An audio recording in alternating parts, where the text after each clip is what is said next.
first question, Jonathan Fagan. Hello, John. What's up? Hey, well, first, how did you get back ahead of schedule as you did? And then how did you feel in the first game back? Just a lot of hard work, countless hours of treatment, countless hours of trusting my body and putting the work in. And just talking to my agent, talking to the doctors, and talking to the training staff. And we came with a game plan just to see it. Every day I ramped it up just to see where I felt. And I felt great out there. I feel like I still had my speed. I was able to defend at a high level, be able to create shots and run our team the way we wanted. And the ultimate goal was we know we was missing players. They know they was missing players. And we knew they had 5 games in 7 nights. We know how talented they are. And Luka's the head of their snake. And we just wanted to come out and try to get 2 wins in a row. And we did that. Having missed as much time as you have, was it extra frustrating to have to go out again? Or, hey, 5 games is nothing compared to – Yeah, it was frustrating because I deal with so much of people saying, well, he's injury prone, this and that. But it wasn't one of those type of injuries. It was just something I got need. And, when you get needed, stuff like that, and you have inflammation or anything like that, you can't control that aspect of it. So there's nothing I can do.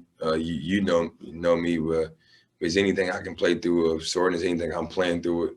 But at the same time, I'm looking further ahead for my future and also taking care of my body better than what I did in the past. And it was best for me to take that time off and ramp myself back up to where I am now. Thank you. Rachel Nichols. Sorry, John, my camera's being on. There we go.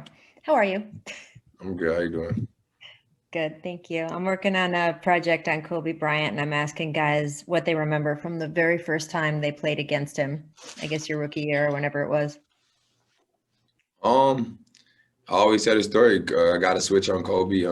He was posting me up. I blocked his shot, and the ball bounced to half court, and I went running after it full speed.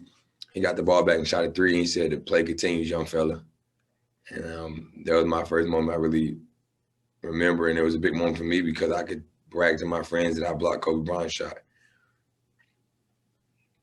What do you remember about just the idea that you were on the court with this guy that you had been watching and his presence?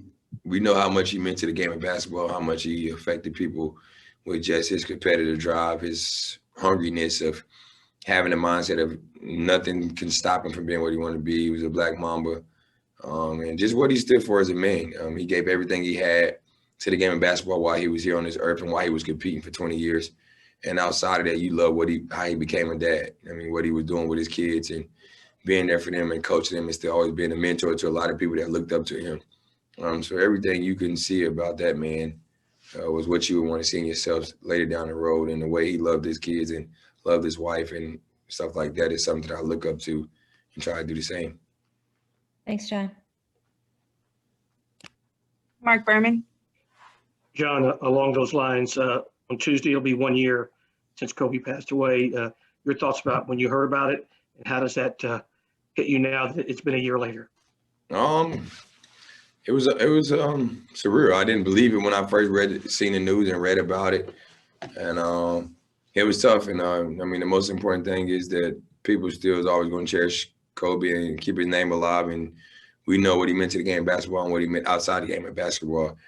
And we get the opportunity to play on that same day, so that's going to be big for us, and definitely big for the whole entire league. We knew what Kobe meant, and a 1-year anniversary is always tough. Tim McMahon. John, as well as anybody what DeMarcus has been through over these last few years and, struggling to shoot the ball early this season. What was it like for you to see his performance tonight? Well, I'm the one that's on him 24/7, on the good days and the bad days. And the same thing he told me was coming back off my Achilles was it's a process. And like I told him, it's a process. I know it's difficult from being a franchise guy and always been a guy that was dominant and having the game the way you wanted it to be. And now he has to accept the role of coming off the bench. And that's a little bit difficult. And for a lot of people, that's always been that guy. And then probably wanting to play more minutes but not getting as many minutes. Said you never know when your time is going to be called, and stay patient, be ready. And I feel like he got the same type of looks he did last night in Detroit. He just didn't make them. I don't know what he did. on the flight or all day to day to come back and play on the back-to-back and play the game he did. And it was big for us. And my job for him and anybody else on the team is to open the floor for them. When the ball is in my hands, is push and put the pace into the game and try to create shots for guys. And you see how Eric Gordon played at a higher level tonight, and other guys did too. Christos Saltis. John, welcome back. I would like to ask you how refreshing for you was to return on the court, and also how excited you are about your collaboration with DeMarcus Cousins and Victor Oladipo. Well, I was itching to get back on the court. You know what I mean? We know we didn't get off to a great start like we wanted to, and we still not at the start we wanted to be. We made a trade and got some good pieces away, and we lost a great player in James.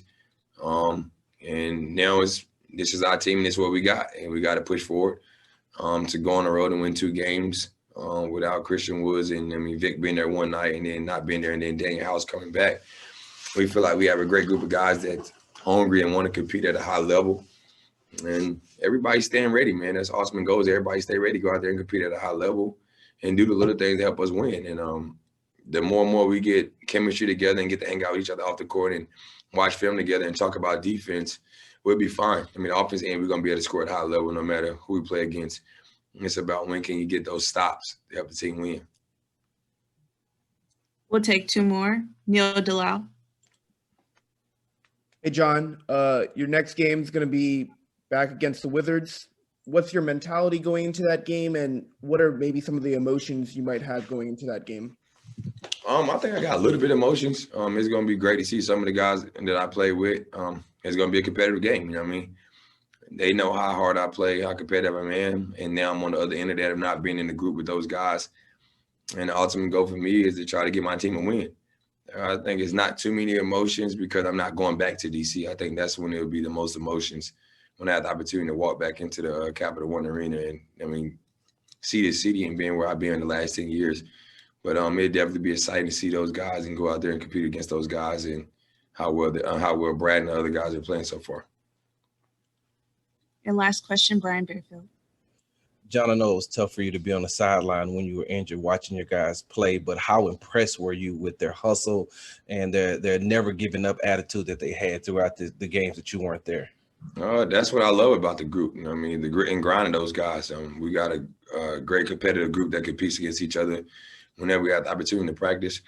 We have a lot of veterans and a couple of young guys that can play very well. And the most important thing is we communicate.